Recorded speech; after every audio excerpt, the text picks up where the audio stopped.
Okay, so are you ready for this? We are going deep diving into flirting tactics today. Oh, yeah, bring it on.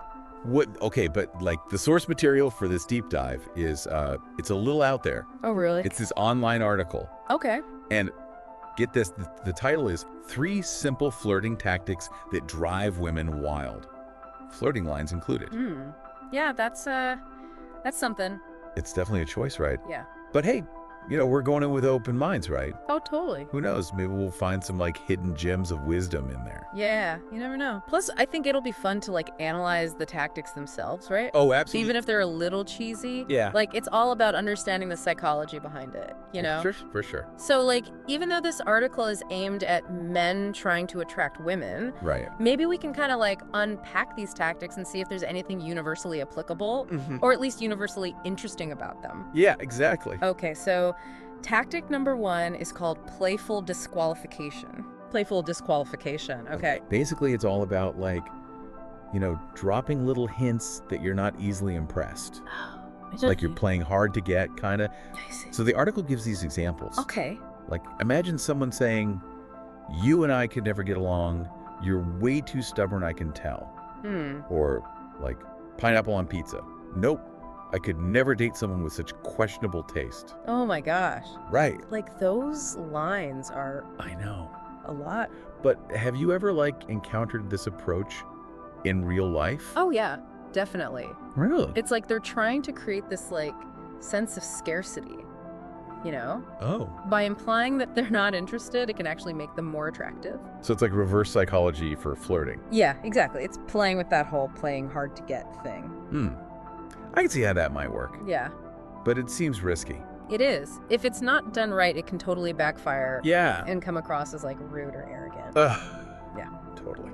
But, when it's done well, there's a kind of playful tension that it creates. Okay, so it's all about the delivery then.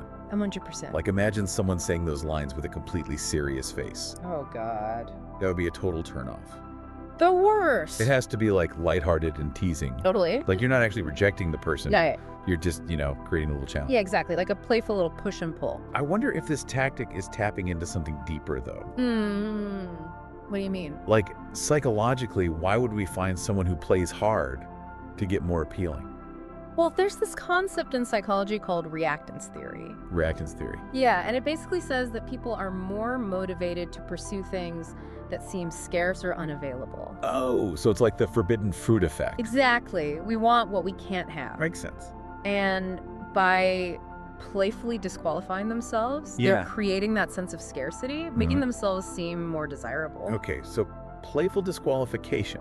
It's risky, but potentially effective. Said done with like the right touch. The right touch is key. What do you think, listener? Have you ever seen this in action? Or even tried it yourself. Hit or miss? Let us know. Yeah, we'd love to hear your thoughts. Okay, let's move on to tactic number 2. Okay, hit me with it. This one is called reversing the roles. Reversing the roles. Okay, I'm intrigued. So imagine this. Yeah. You're the one being pursued, Okay. even if it's just playfully. It's about flipping the script on traditional courtship roles. Flipping the script. I like it. So the article gives these examples. All right, let's hear them. Like, whoa, stop undressing me with your eyes already. Oh, boy. Or, my mom warned me about girls like you, too dangerous for me to handle. Those are, I know, right? a choice. A choice. Yeah. But I think the point you're trying to make is about creating a sense of like playful dominance. Okay. Like almost like you're in control, even if you're not actually serious about it. I see. What do you think about the psychology behind this one? It's interesting because it plays with power dynamics in a very overt way Right. by playfully acting as if the other person is the one chasing them. Yeah. They're asserting this sense of confidence and desirability. It's almost like saying, I'm so irresistible that I'm assuming you're already smitten with me. Exactly.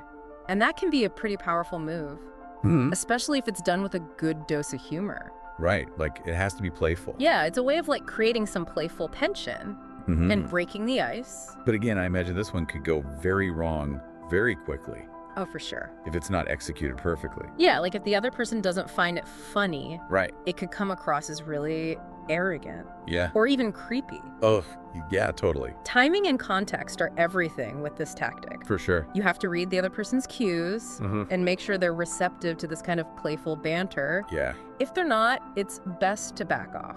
Okay, so listener, have you ever been on the receiving end of this reversing the roles tactic? Did it make you laugh? Cringe. Or maybe even feel a little flattered? Tell us about it. We're all ears. All right, ready for tactic number 3? Lay it on me. This one's called push-pull. Push-pull. And it's all about creating this sort of emotional tug-of-war. Push-pull. I feel like I've heard that term before, but not necessarily in the context of flirting. Yeah, it's actually a dynamic that can show up in all sorts of relationships. Yeah. Think of it like a dance, where you're constantly switching between getting closer and pulling away. Oh. You show interest, then you back off a little, Okay. then you show interest again. I see. So it's about keeping the other person guessing, Yeah, creating a sense of anticipation. exactly. And the article gives some, shall we say, interesting examples of push-pull lines. Oh, really? Like, you're so cute, I hate you. Oh, God, no. Or, that's a nice idea, but totally wrong. Oh, okay. Yeah, I'm going to go ahead and say those lines probably wouldn't work for most people. Yeah, probably not the best approach.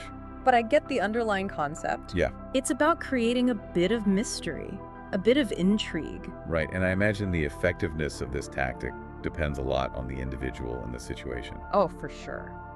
Some people might find it exciting, Yeah. while others might find it frustrating or confusing. Absolutely. It's all about finding that sweet spot between being engaging and being too aloof.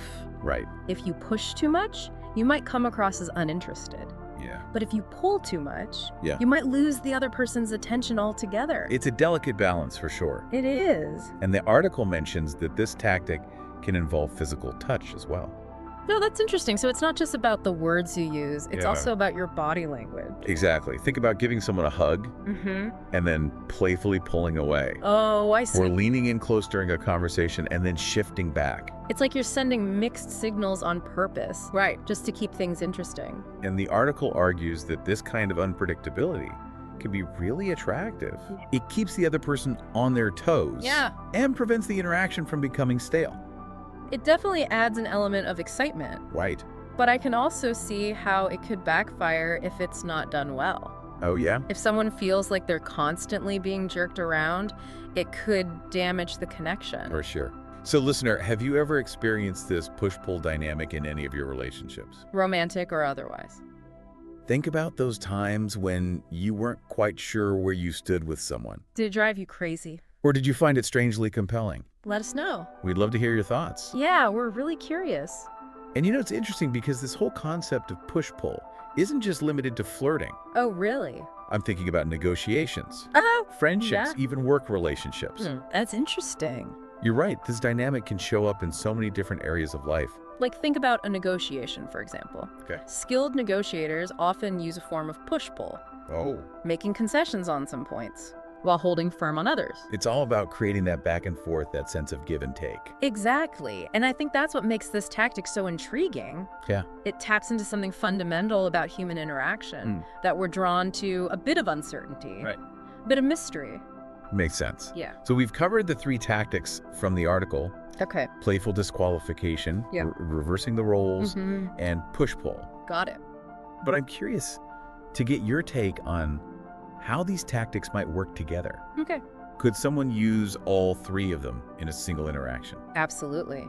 In fact, I think using them in combination can actually create a much more dynamic and engaging interaction. Oh. It's like you're creating a choreographed dance of social cues and playful banter. Flirting dance. I love it. Imagine starting with a bit of playful disqualification Okay. to establish a lighthearted tone, then transitioning into reversing the roles to build on that playfulness, Yeah. and finally incorporating elements of push-pull. To deepen the emotional connection. It's like a recipe for flirting success. Well, sort of. Okay. But as with any recipe, I imagine the key is in the execution. Oh, yeah, for sure. You have to be able to read the other person's signals Right. and adjust your approach accordingly. Exactly. It's not about following a script or using these tactics as manipulation. Right. It's about being present, being playful. and responding authentically to the other person. So it sounds like these tactics, while they might seem a bit gimmicky on the surface, actually point to some deeper principles of social interaction. For sure. It's about understanding how to create a sense of challenge, intrigue, and connection. And those are skills that can be valuable in all sorts of relationships. Right. Not just romantic ones. Exactly. So, listeners, we move into the next part of our deep dive. Yeah. We want you to think about these tactics in a broader context. Could you use them in a business negotiation? Oh. Or at a networking event? Or even just to spice up a conversation with a friend? Let's explore the possibilities together. I'm excited to hear what you come up with. Me too. You know, it's funny, like even with those kind of cheesy pickup lines from the article, they can actually tell us a lot about like the psychology of attraction. Right. Why are we drawn to certain behaviors? Exactly. Certain ways of interacting? It's fascinating. And I think that's what makes this whole deep dive so interesting. It's not just about like learning how to flirt. Right. It's about understanding ourselves and how we connect with others. Totally. And I think that's a key point to keep in mind. What's that? These tactics, they're not like magic formulas. Right. They're just tools that can be used effectively or ineffectively, depending on the person and the context. It makes sense. Yeah. It's like knowing the steps to a dance doesn't make you a good dancer. Exactly. You need rhythm, you need timing, you need to like connect with your partner.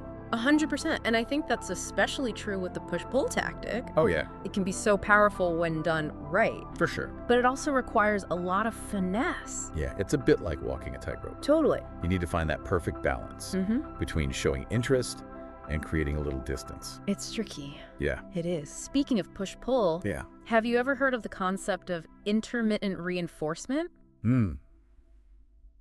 I feel like I've heard that term before. Okay. But I can't quite place it. Okay, well, Just refresh my memory. it's a principle from behavioral psychology. Okay. And basically it describes a situation where a reward is given inconsistently. Oh, okay. So like sometimes you get the reward, sometimes you don't. Interesting. And what's fascinating is that this type of reinforcement schedule can actually create very strong behavioral patterns. Oh, I see. Yeah. So it's like a slot machine. Exactly. I keep pulling the lever. Yeah. Because you never know when you're going to hit the jackpot. Exactly. And that's exactly what the push-pull tactic is doing. All right. It's creating that intermittent reinforcement. Okay. You show interest, which is the reward, Right. but then you pull back, creating a sense of uncertainty, making the other person want to work harder for that reward. Wow, that's such an interesting connection. It is. So it's not just about playing games or being manipulative. No. There's actually a psychological basis for why this tactic could be so effective. Totally. And I think understanding that psychological basis can help us use this tactic in a more mindful and ethical way. Right. It's not about toying with someone's emotions. Right. It's about creating a dynamic and engaging interaction that keeps both people interested. So we've talked about these tactics individually. Yeah. But I'm wondering, how do they all fit together? Could you imagine someone using all three of them in a single interaction? Definitely. In fact, I think using them in combination can be even more effective than using them in isolation. How so? Like imagine starting with a bit of playful disqualification to pique someone's interest, then reversing the roles to create some playful tension, and finally incorporating elements of push-pull to keep things exciting. It's like you're building on each tactic. Exactly. Creating this layered and dynamic interaction. It's like a social dance. Oh. Where each move flows seamlessly into the next. I love that analogy. It really captures the idea of flirting as this kind of playful back and forth. Yeah. This delicate balance of give and take. And I think that's a key point to remember. Flirting should be fun. Yes. It should be a way to connect with someone, to spark a connection, to create a sense of playfulness and excitement. It's not about manipulation or trying to win someone over. Exactly. It's about creating a shared experience that's enjoyable for both people. And I think that's where authenticity comes in. When you're genuinely enjoying the interaction, when you're being yourself and responding authentically to the other person, that's when the magic really happens. It's about letting your personality shine through. Yeah. Showing your sense of humor and being open to the possibility of connection. And I think that's a message that applies to all kinds of interactions. Right. Not just flirting. Not just flirting. Whether you're networking, negotiating, or just having a conversation with a friend, being authentic and engaging can make all the difference. So listener, as we wrap up this part of our deep dive, we want to encourage you to think about how you can bring more playfulness and authenticity into your own interactions. Maybe you can experiment with one of these flirting tactics in a low-stakes situation just to see how it feels. Or maybe you could just simply focus on being more present. And engaged in your conversations. Absolutely. Allowing your natural charm and wit to shine through. Because you've got it. Remember, it's not about being someone you're not. It's about bringing your best self to the table. You got it. And who knows, you might just surprise yourself with the connections you make. And the sparks you ignite. It's kind of crazy, right? We've been focused on like romantic flirting. But I'm like starting to see how these tactics, they could totally apply to other parts of life too. You know, that's what I find so fascinating about this whole thing. What's that? It's like we're uncovering these basic principles of human interaction, you know? And they can be applied in so many ways. It's like learning a new language. Oh, I like that. Once you get the grammar and vocab down, you can express yourself in all sorts of creative ways. I love that analogy. And I think it's especially true with that playful disqualification tactic. Like, imagine using that in a business negotiation. Oh, yeah. Okay, I'm listening. Like, let's say you're trying to hammer out a deal, right? And the other person throws out a number that's just way too low. Instead of just like immediately rejecting it, you could say something like, wow, that's bold. I admire your optimism, but I think we might need to adjust our expectations a little. Oh, that's good. Right. Yeah, you're not shutting them down completely. Exactly. You're just creating a little challenge. Making them work a little harder to win you over. Exactly. It's like that saying, if it's too easy, it's not worth having. Makes sense. I bet that same principle could apply to networking too. Oh, totally. Like if you're trying to make a good impression on someone, you don't want to seem too eager. No, not at all. Or desperate. Definitely not. Remember that reversing the roles tactic? You could adapt that for networking. Okay, I'm thinking. And by subtly implying that they're the one who needs you. Okay. Yeah, I like where this is going. Okay, so picture this. You're at a conference. You strike up a conversation with someone who seems super impressive. How would you use reversing the roles there? Instead of like, you know, overwhelming them with compliments or trying to like hard sell yourself, you could ask a question like, so what brings you to this conference? I'm always looking for talented people to collaborate with. Ooh, I like that. Right. It's subtle. Yeah. But it shifts the power dynamic. It does. Makes you seem more desirable. Exactly. It's like you're saying, I'm valuable and I have options. I'm not just looking for any opportunity. I'm looking for the right opportunity. That's so smart. It's all about framing yourself as the prize, not a beggar. Exactly. And I think that mindset can be so helpful in all sorts of social situations. It's about knowing your worth and projecting confidence. Even if you're not totally feeling it. Even if you're faking it till you make it. Exactly. And you know what? I bet that push-pull thing Yeah. could come in handy for like everyday stuff Right, too. totally. Like what? Like getting your kids to do chores Oh, interesting. instead of nagging them nonstop. Yeah, which never works. Right. You could try a little push-pull. Okay. Offer a reward for doing the chore, but then create some distance Yeah. by making it clear that you're not desperate for them to do it. So it's like saying, hey, if you want to earn this, you need to show me you're responsible enough. Exactly. And that gives them a sense of ownership Okay. and control over the situation. Makes sense. It's not about you forcing them. It's about them choosing to do it to earn the reward. It's amazing how these like simple tactics I know, right? can have such a big impact. It all comes down to understanding the psychology Yeah. behind how people act. Once you see the patterns, you can start using them to your advantage. So listener, as we wrap up this deep dive, we want to leave you with this thought. Next time you're in a social situation, any social situation, pay attention to those subtle dynamics. Yeah, those little things. See if you can spot these flirting tactics in action. Ooh, yeah, that's a fun challenge. And don't be afraid to experiment with them yourself. Exactly. Just remember to be playful. Have fun. Be authentic. Be yourself. Thanks for joining us on this deep dive into flirting tactics. Yeah, this was a fun one. We'll see you next time for another deep dive Into the mysteries of the human mind. See ya!